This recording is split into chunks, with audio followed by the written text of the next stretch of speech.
So, Nigel's been sitting up, but Jean-Louis just woke up from his nap, and he's sitting up too, and he says he's feeling better.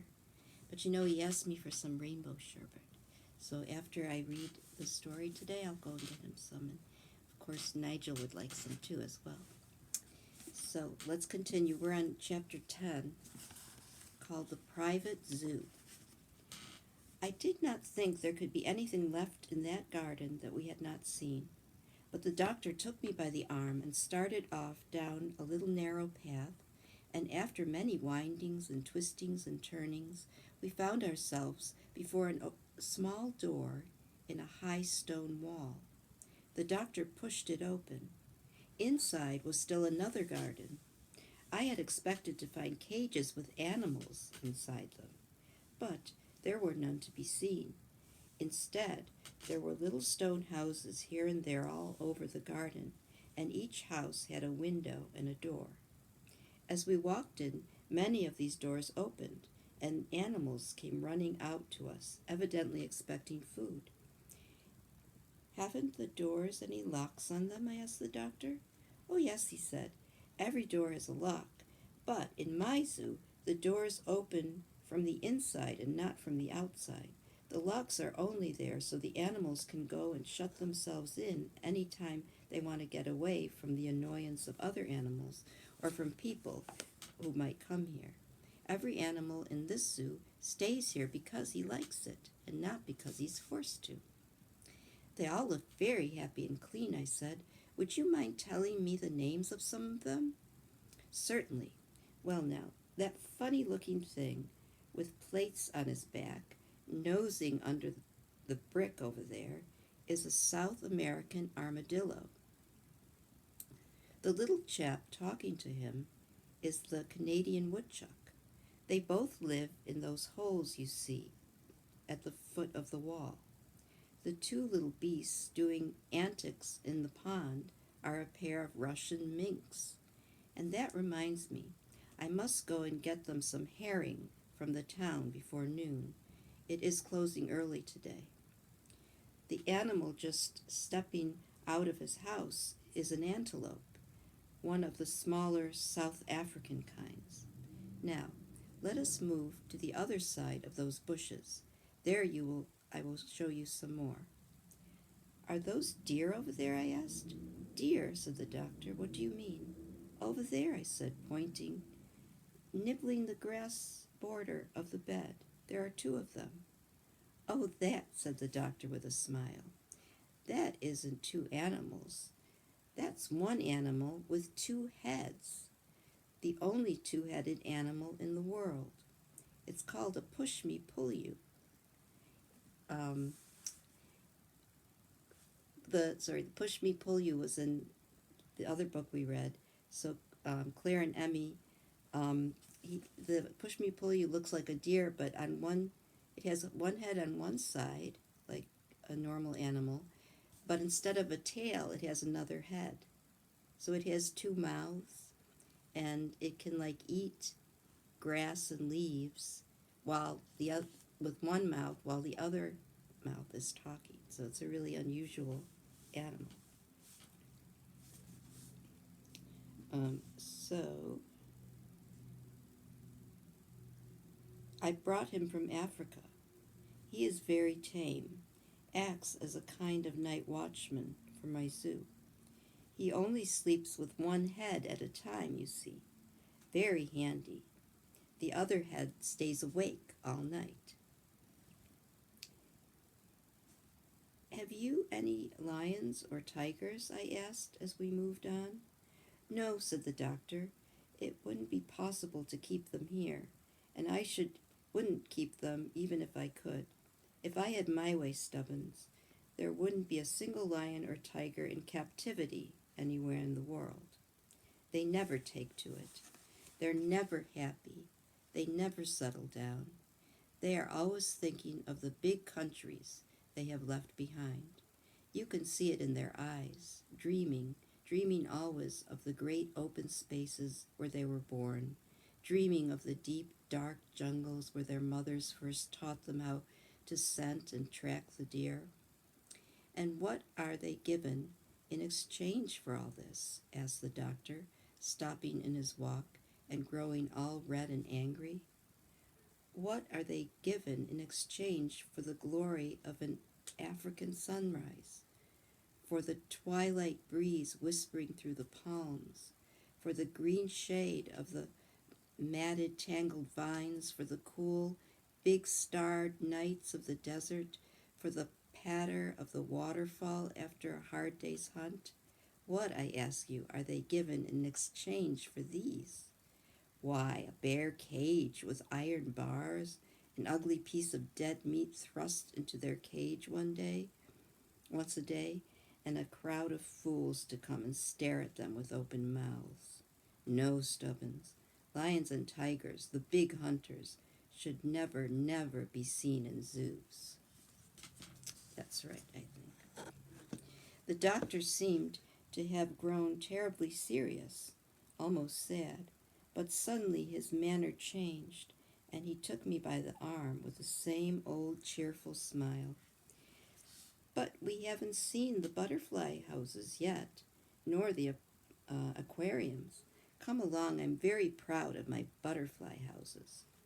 Off we went again, and came presently to a hedged enclosure. Here I saw several big huts made of fine wire netting, like cages. Inside the netting, all sorts of beautiful flowers were growing in the sun, with butterflies skimming over them. The doctor pointed to the end of one of the huts, where little boxes with holes in them stood in a row. "Those are the hatching boxes," said he. "There I put the different kinds of caterpillars, and as soon as they turn into butterflies and moths, they come out into these flower gardens to feed." "Do butterflies have a language?" I asked. "Oh, I fancy they have," said the doctor, "and the beetles, too. But so far I haven't succeeded in learning much about insect languages.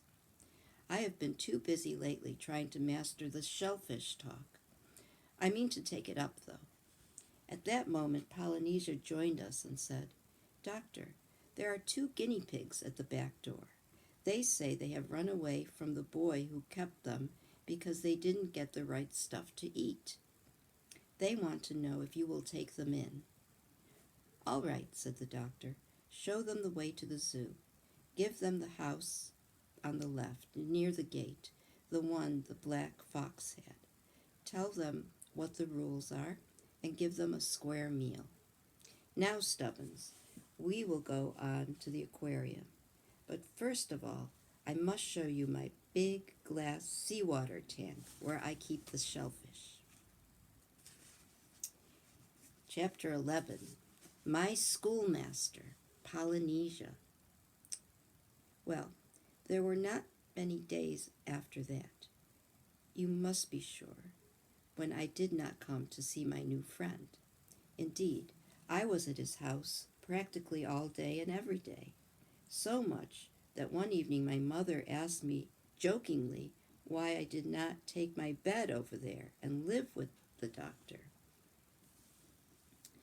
After a while, I think I got to be quite useful to the doctor, feeding his pets for him, helping to make new houses and fences for the zoo, assisting with the sick animals that came, doing all manner of odd jobs about the place, so that although I enjoyed it all very much, it was indeed like living in a new world.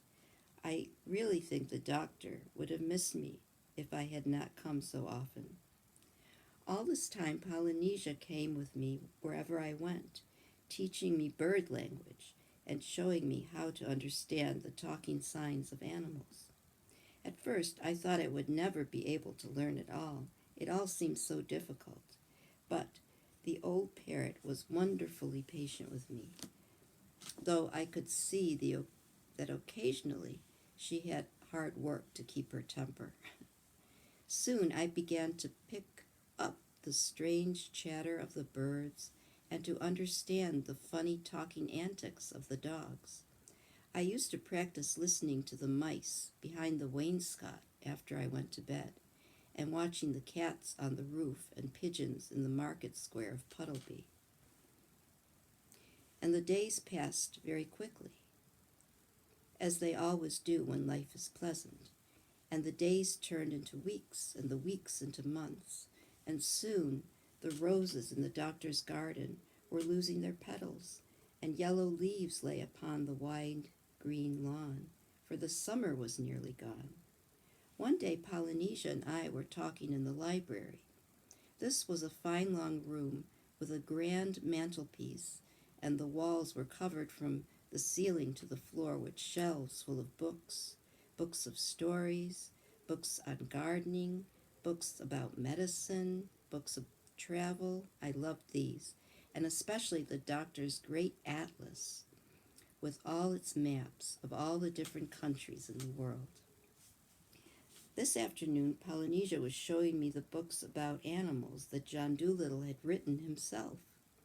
My, I said, what a lot of books the doctor has, all the way around the room.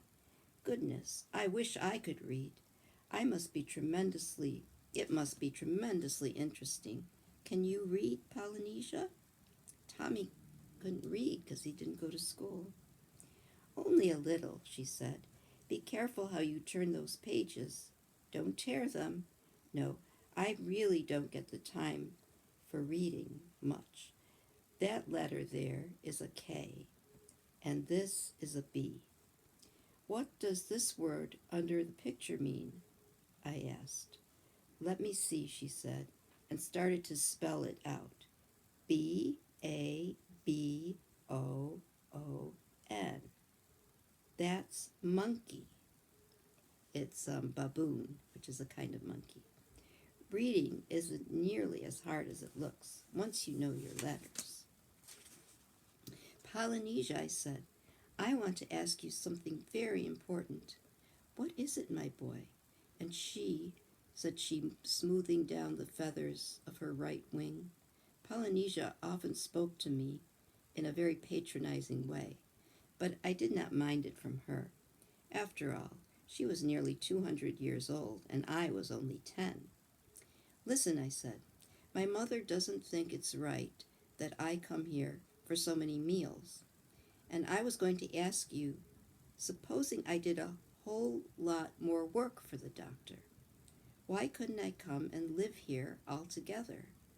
You see, instead of being paid like a regular gardener or workman, I would get my bed and meals in exchange for the work I did. What do you think? You mean you want to be a proper assistant to the doctor? Is that it? Yes, I suppose that's what you'd call it, I answered. You know, you said yourself that you thought I could be very useful to him. Well, she thought a moment, I really don't see why not. But this is what you want to be when you grow up, a naturalist? Yes, I said. I have made up my mind. I would sooner be a naturalist than anything else in the world. Let's go and speak to the doctor about it, said Polynesia. He's in the next room, in the study. Open the door very gently. He may be working and not want to be disturbed. I opened the door quietly and peeped in. The first thing I saw was an enormous black retriever dog sitting in the middle of the hearth rug with his ears cocked up, listening to the doctor, who was reading aloud to him from a letter. What is the doctor doing? I asked Polynesia in a whisper. Oh, the dog has had a letter from his mistress, and he has brought it to the doctor to read for him. That's all. He belongs to a funny little girl called Minnie Dooley, who lives on the other side of the town. She has pigtails down her back. She and her brother have gone away to the seaside for the summer, and the old retriever is heartbroken while the children are gone.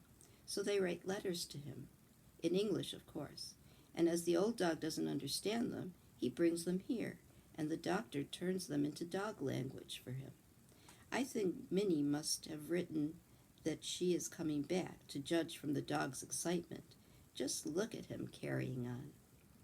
Indeed, the retriever seemed to be suddenly overcome with joy as the doctor finished the letter. As the doctor finished the letter, the old dog started barking at the top of his voice, wagging his tail wildly, and jumping about the study. He's happy his little girl's coming home. Took the letter in his mouth and ran out of the room, snorting hard and mumbling to himself.